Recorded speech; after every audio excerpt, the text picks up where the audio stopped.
ఎక్కడ చూసినా సమంత, రాజ్ నిడుమూరి పేర్లే ఎక్కువగా వినిపిస్తూ ఉన్నాయి. సోషల్ మీడియాలో చక్కర్లు కొడుతూ ఉన్నాయి. వీరి ఫోటోస్ కావచ్చు, వీరి పేర్లు కావచ్చు. రీసెంట్‌గా రాజ్ నిడుమూరు, సమంత పెళ్లి చేసుకున్న విషయం కూడా అందరికీ తెలిసిందే.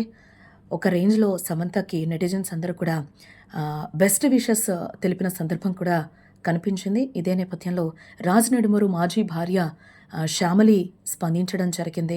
నాకు వీటన్నిటికి రెస్పాన్స్ ఇచ్చే సమయం కూడా నాకు లేదు. నా జ్యోతిష్య గురువుకి ఆహ్, క్యాన్సర్ 4వ స్టేజ్ అని కూడా నిర్ధారణ అయింది. పోయిన నెల 9వ తారీఖున. నేను ఆయన బాగుండాలి అని కూడా ప్రార్థిస్తూ ఉన్నాను. దీంతోనే నేను తీవ్ర మానసిక ఒత్తిడికి లోనయ్యాను.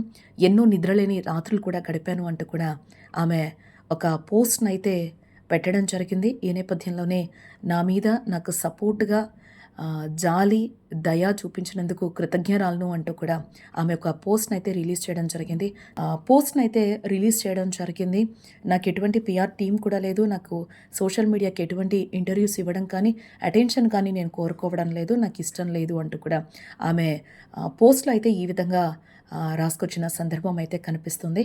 ఇదంతా మనం చూస్తే అంటే రాజ్ నిడిమూరు ఆహ్, మాజీ భార్య శ్యామలికి విడాకులు ఇచ్చిన తర్వాత సమంతాని పెళ్లి చేసుకున్న ఆహ్, విషయం మనందరికీ తెలిసిందే. ఈ నేపథ్యంలోనే ఈ ముగ్గురికి కూడా చాలా పెద్ద గొడవ జరిగిందేమో అనేది కూడా నెటిజన్స్ మాట్లాడుకుంటున్న సిట్యుయేషన్స్ అయితే కనిపిస్తున్నాయి. ఈ నేపథ్యంలోనే మాజీ భార్య శ్యామలి ఈరోజు ఒక పోస్ట్‌నైతే రిలీజ్ చేయడం జరిగింది.